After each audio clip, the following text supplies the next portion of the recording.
Bonjour et bienvenue. Aujourd'hui, on va aborder un sujet qui nous touche tous, l'argent. Plus précisément, ces petites dépenses anodines, qui sans qu'on s'en rende compte, nous empêchent de bâtir une vraie richesse. Si vous aspirez à une vie où l'argent n'est plus une source de stress permanent, je vous comprends. On travaille dur, on essaie de faire attention, et pourtant, à la fin du mois, le compte bancaire raconte toujours la même histoire. L'argent disparaît, sans qu'on sache vraiment où il est passé. C'est exactement comme une fuite d'eau dans une maison. Au départ, ce n'est qu'une goutte, presque invisible. Mais jour après jour, cette fuite finit par remplir des seaux entiers. Avec l'argent, c'est pareil. Robert Kiyosaki, auteur du best-seller Père riche, Père pauvre, explique qu'il existe 13 dépenses totalement inutiles qui minent notre potentiel financier. Elles sont tellement banales qu'on ne les remarque même plus. Pourtant, mises bout à bout, elles représentent une somme colossale sur une vie entière.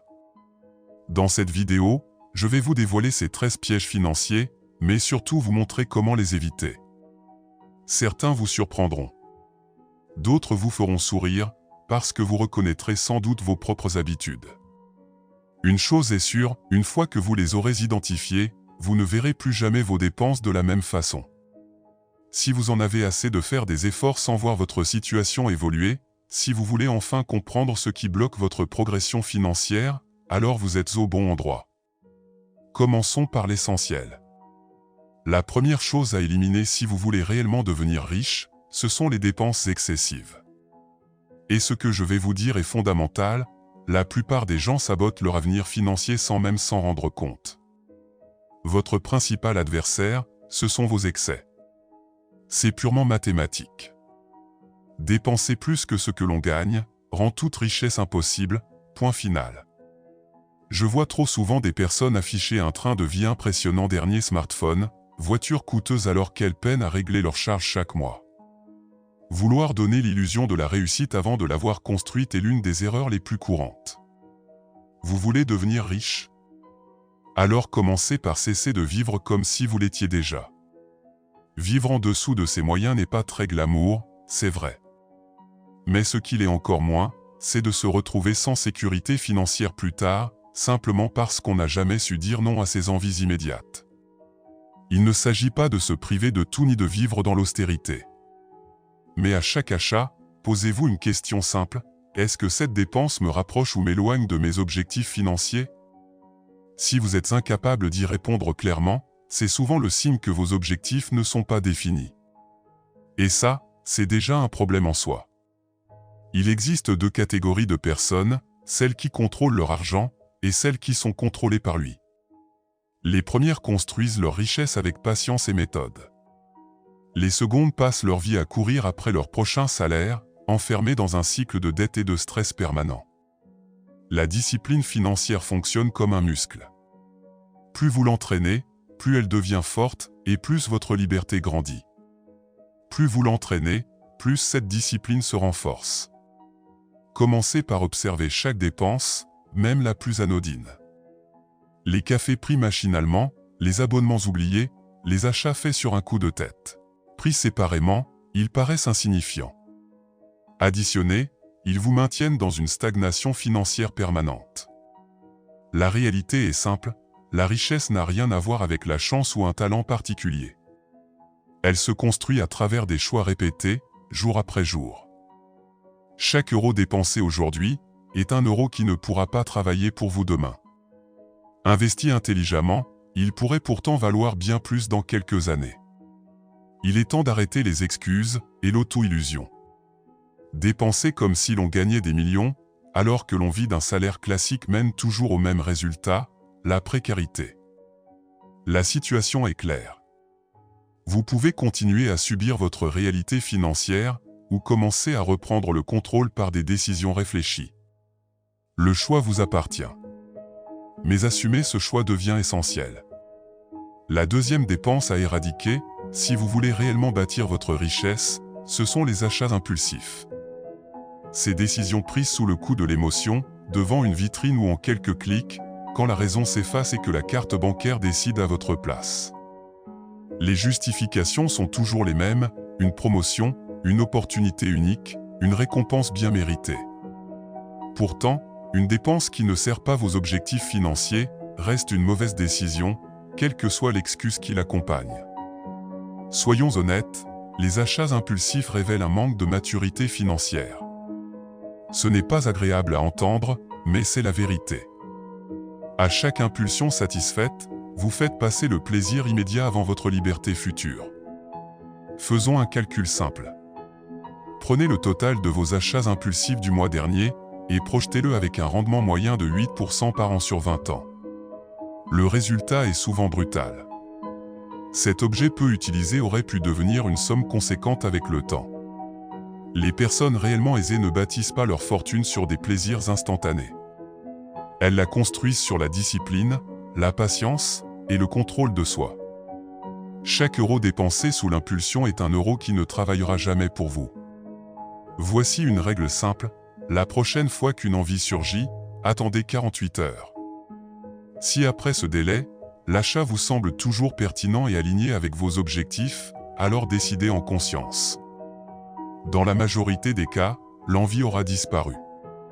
Les stratégies marketing sont conçues pour court-circuiter votre raisonnement, offres limitées, urgence artificielle, promotion soi-disant exceptionnelle, tout est fait pour vous pousser à agir sans réfléchir. Ne tombez pas dans ce piège. Construire sa richesse est un processus de long terme. Ce n'est pas une course rapide, mais une progression constante. Chaque achat impulsif est un obstacle de plus sur votre chemin. Pris isolément, il semble anodin.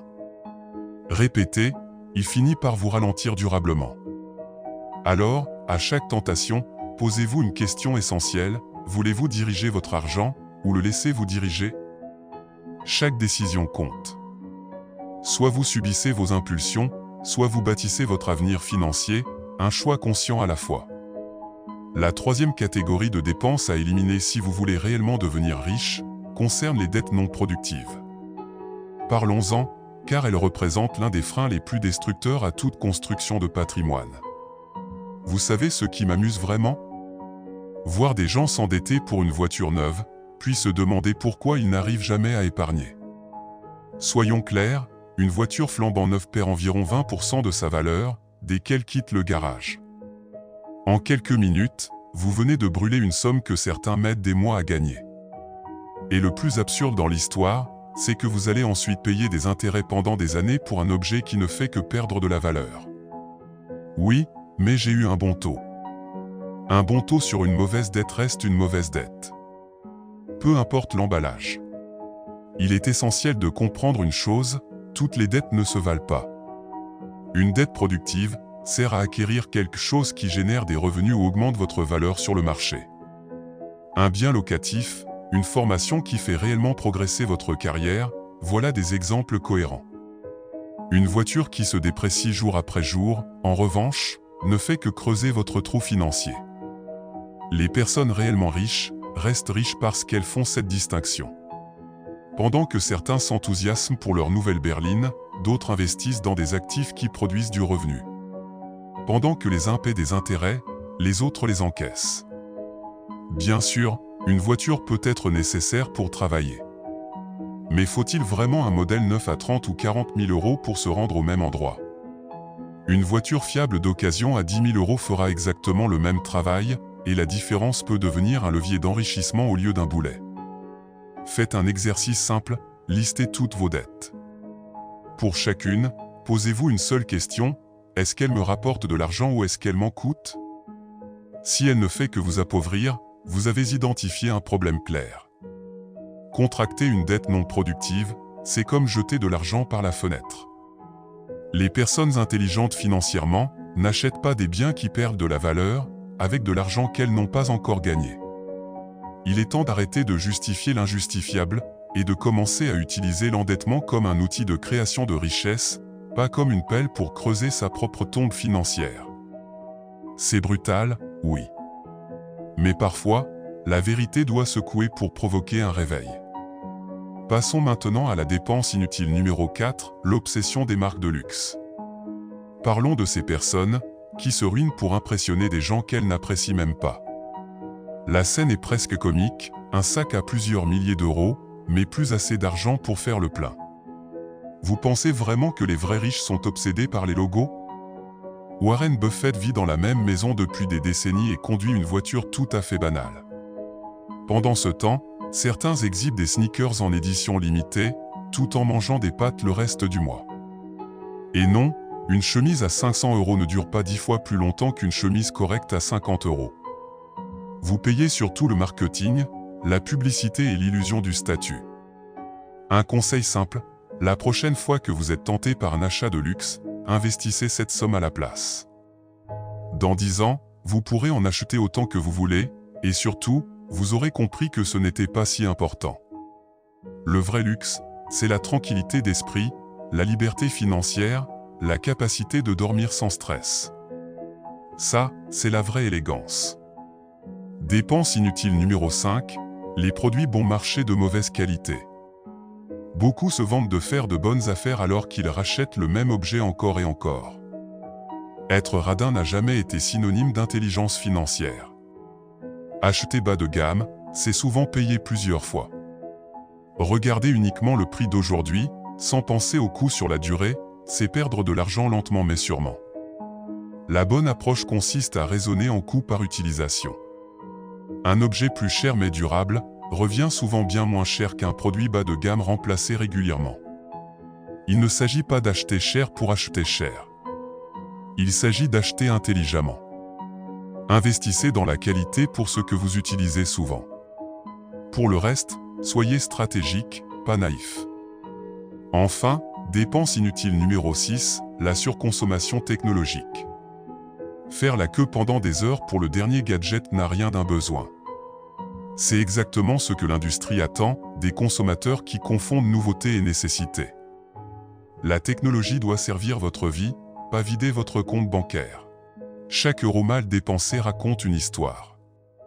À vous de décider si ce sera celle de la gratification immédiate ou celle de la construction d'une vraie richesse. Soyons honnêtes 2 minutes. Expliquez-moi en quoi votre iPhone 17 Pro Max a réellement changé votre vie par rapport à l'iPhone 16.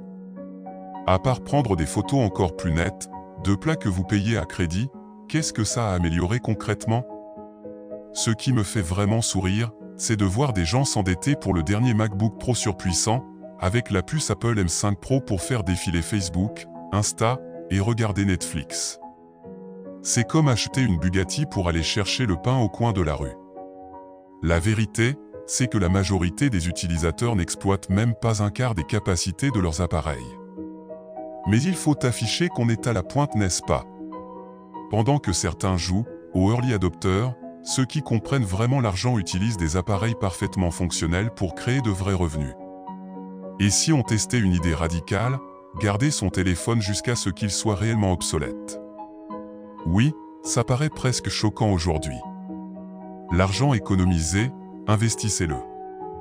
Dans quelques années, vous pourrez acheter tous les gadgets que vous voulez, et surtout, vous aurez compris qu'ils n'étaient pas si essentiels. La prochaine fois que vous serez tenté par le dernier joujou technologique, posez-vous une question simple, est-ce que ça va vraiment améliorer ma productivité, ou juste flatter mon ego?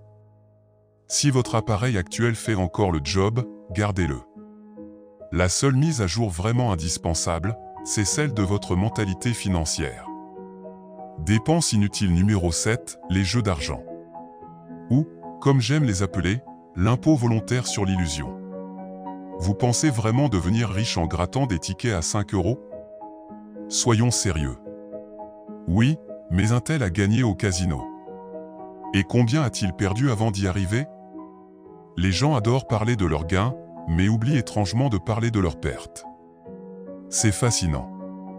Quant aux experts en paris sportifs, laissez-moi rire. Vous pensez sincèrement que regarder des matchs depuis votre canapé vous donne un avantage sur les algorithmes des bookmakers? Ces entreprises ne construisent pas des immeubles entiers en perdant de l'argent. Faisons un calcul simple. 5 € par semaine, c'est 260 € par an. Sur 20 ans, investi à 8%, ça représente plus de 12 000 €. Mais non, vous préférez offrir cet argent à la Française des Jeux en espérant un miracle. On ne sait jamais, je pourrais gagner le gros lot. statistiquement, vous avez plus de chances de vous faire frapper par la foudre 2 fois de suite. Les chiffres sont clairs, même si l'espoir brouille le jugement. Si vous avez besoin de ce frisson, fixez-vous un budget ridicule, du type 20 € par mois. Au moins, vous limiterez les dégâts. Mais ne confondez jamais le jeu avec une stratégie financière. Dépense inutile numéro 8, les achats de statut social. Et là, on touche à ce qui détruit vraiment vos finances, l'ego. Cette obsession de paraître plus riche que vous ne l'êtes. Je vois des gens s'endetter pour rouler en BMW, alors qu'ils comptent chaque euro à la moitié du mois. 500 € par mois pour une voiture quand on gagne 2000 €, ce n'est pas du style de vie, c'est de l'auto-sabotage. La vérité est simple, les vrais riches se moquent de ce que vous pensez d'eux. Ils n'ont rien à prouver. Pendant que certains s'épuisent à maintenir une façade, eux, investissent et laissent le temps travailler pour eux. Règle de base, si votre voiture, crédit, assurance et entretien compris, dépasse 10% de vos revenus mensuels, vous vivez au-dessus de vos moyens. Même logique pour le logement, choisissez-le pour vos besoins réels, pas pour impressionner. Les sacs de luxe, les montreurs de prix, pour qui, exactement? Pour des gens qui s'en fichent, ou pire, qui savent très bien que tout ça n'est qu'une façade. La vraie richesse est silencieuse. Elle ne s'exhibe pas, elle se construit. Elle n'a pas besoin de logo. Enfin, parlons de ce qui ruine définitivement beaucoup de trajectoires financières, les dépenses excessives liées au style de vie. Vivre comme si vous étiez déjà millionnaire, alors que votre compte en banque suffoque, n'est pas de l'ambition, c'est de l'illusion. Gadgets, restaurants branchés tous les week-ends, vacances pensées pour Instagram. Vous empilez les plaisirs éphémères, puis vous vous demandez pourquoi vous n'épargnez rien. Chaque euro gaspillé dans ces excès est un euro qui ne travaillera jamais pour vous. Et à force, vous ne profitez même plus du luxe, vous en devenez prisonnier. Construire une vraie richesse demande des choix inconfortables. Mais ce sont précisément ces choix qui, avec le temps, achètent la seule chose qui compte vraiment, la liberté financière. Ironique, non? Je ne dis pas qu'il faut vivre dans la privation permanente. Se faire plaisir de temps en temps est sain. Mais il y a une énorme différence entre un plaisir choisi et un comportement impulsif, comme un enfant lâché dans un magasin de bonbons avec une carte bancaire qui n'est pas la sienne. Ce mode de vie YOLO que beaucoup adoptent est exactement ce que le système attend de vous, consommer sans réfléchir, encore et encore, dans un cycle qui enrichit tout le monde, sauf vous. La vérité, c'est que la richesse réelle se construit discrètement, loin des projecteurs. Pendant que certains exhibent leurs achats, les entrepreneurs et investisseurs sérieux travaillent en silence, ils développent leurs compétences financières, investissent intelligemment et mettent en place des sources de revenus durables.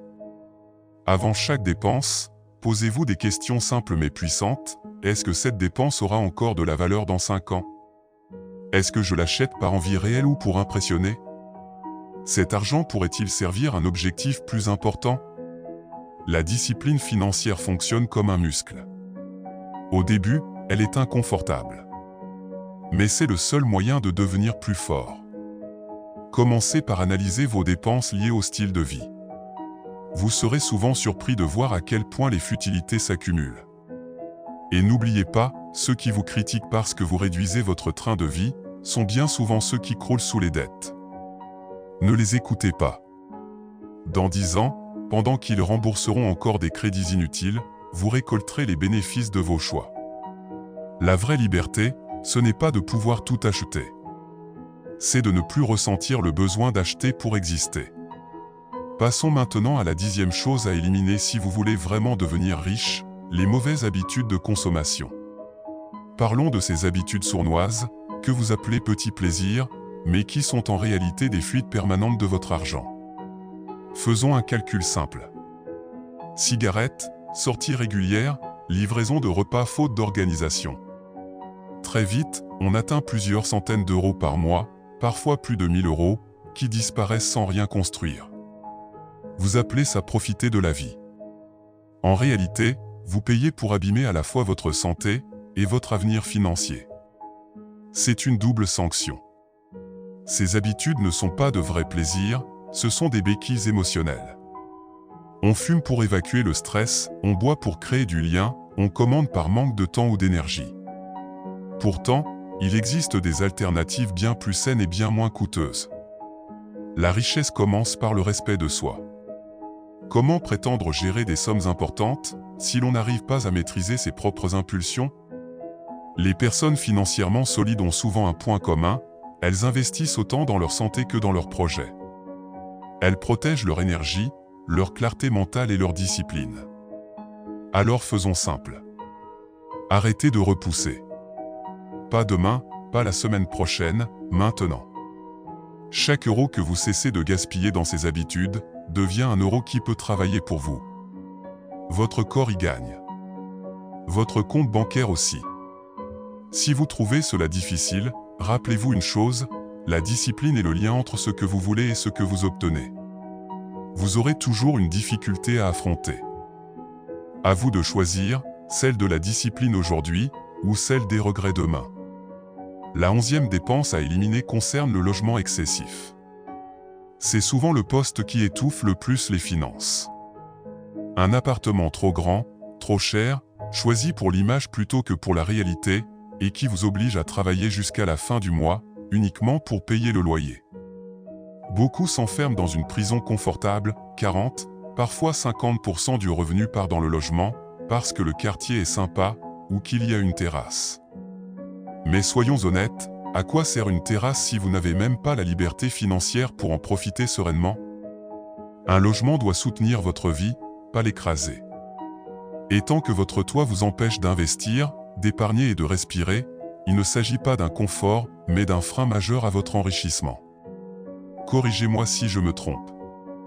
Vous vivez dans un appartement de 75 mètres carrés alors que vous êtes seul, ou à deux. Vous payez une chambre d'amis utilisée 3 fois par an, et à la fin du mois vous comptez chaque euro pour faire vos courses.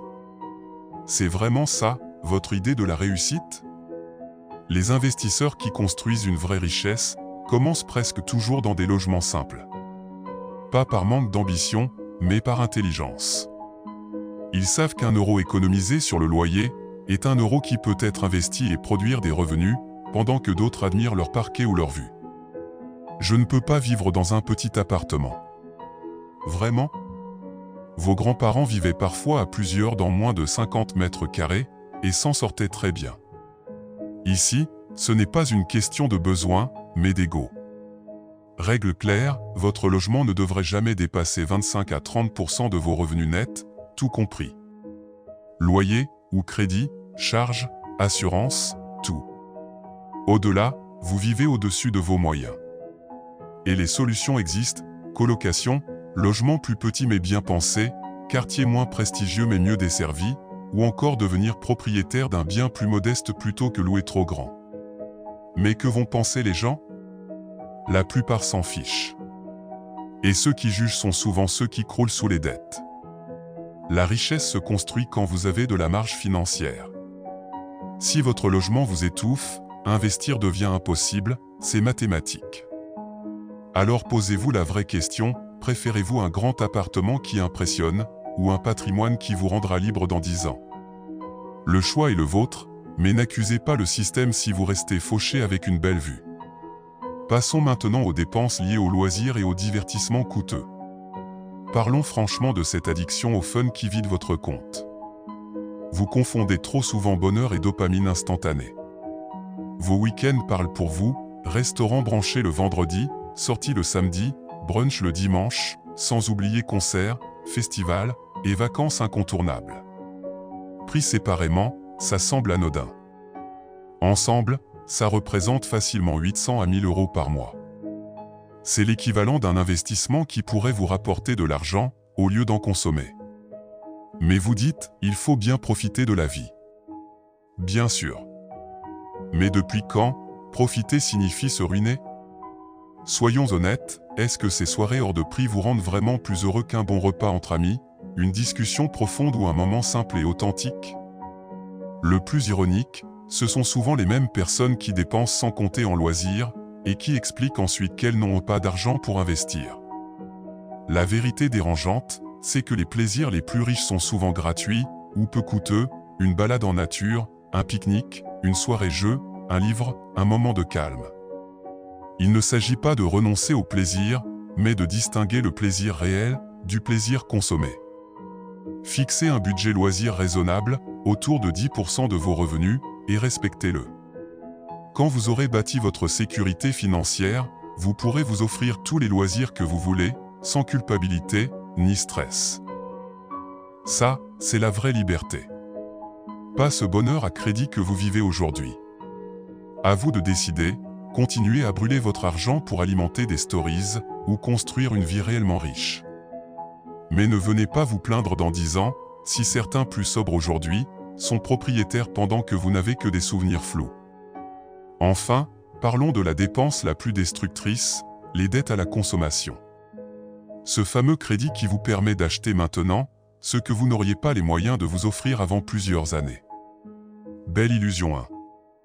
Beaucoup se rassurent avec la phrase magique « Je peux payer les mensualités ». Mais payer des mensualités ne veut pas dire que vous pouvez vous le permettre. Financer un smartphone hors de prix, sur 2 ans avec des intérêts élevés n'a rien d'intelligent. C'est un piège. Regardons les chiffres, télé à crédit, smartphone, meubles, électroménager, additionnez les mensualités, et vous vous retrouvez facilement avec plusieurs centaines d'euros par mois, qui partent dans des objets qui perdent de la valeur. Cet argent ne construit rien. Il vous enchaîne. La liberté financière commence le jour où vous arrêtez d'acheter des choses inutiles avec de l'argent que vous n'avez pas encore gagné. Sans même parler des intérêts, qui font que vous payez tout 20 à 30% plus cher. Autrement dit, vous laissez volontairement un généreux pourboire aux banques. Brillant. Oui, mais moi, je veux vivre maintenant, pas dans 10 ans. Cette excuse, on l'entend souvent. En réalité, elle signifie surtout vivre comme un roi aujourd'hui et accepter de vivre comme un mendiant demain. Si c'est votre stratégie, autant l'assumer. Voici une vérité qui dérange, si vous ne pouvez pas payer comptant, c'est que vous ne pouvez pas vous le permettre. Point. Les seules dettes qui aient du sens sont celles qui génèrent de l'argent, un immobilier rentable, un business, un investissement structuré. Les personnes financièrement intelligentes utilisent le crédit pour créer de la richesse. Les autres l'utilisent pour en donner l'illusion. La solution est simple sur le papier, mais elle demande du caractère. Stoppez immédiatement tout nouveau crédit à la consommation. Attaquez vos dettes existantes avec méthode et détermination. Épargnez avant d'acheter ce dont vous avez réellement besoin. Et investissez la différence. Et si l'appel du dernier gadget devient trop fort, posez-vous une question très simple, est-ce que cet objet vaut vraiment des mois d'intérêt pour quelque chose qui sera dépassé dans 1 an? La vraie richesse commence le jour où vous cessez d'enrichir les banques pour des objets qui finiront au fond d'un tiroir. Alors, à vous de voir, continuez à jouer le jeu des crédits revolving ou commencez à bâtir un vrai patrimoine. Nous arrivons maintenant à la fin de cette vidéo consacrée aux 13 dépenses inutiles qui vous empêchent de devenir riche, inspirées des enseignements de Robert Kiyosaki. J'espère sincèrement que ces idées vous auront fait réfléchir et, surtout, donné envie de passer à l'action. Rappelez-vous d'une chose, la richesse n'est ni une question de chance, ni de talent. Elle repose sur des choix conscients et une discipline constante. En éliminant ces dépenses superflues, vous libérez des ressources précieuses pour investir dans votre avenir et créer de réelles opportunités. Prenez le temps d'analyser vos habitudes. Identifiez ce qui vous freine, ajustez ce qui peut l'être, et engagez-vous avec constance dans cette démarche. Chaque euro économisé aujourd'hui peut devenir un levier puissant demain. N'hésitez pas à partager cette vidéo autour de vous si vous pensez qu'elle peut aider. Merci de l'avoir suivi jusqu'au bout. Je vous souhaite clarté, discipline et succès sur votre chemin vers une véritable liberté financière.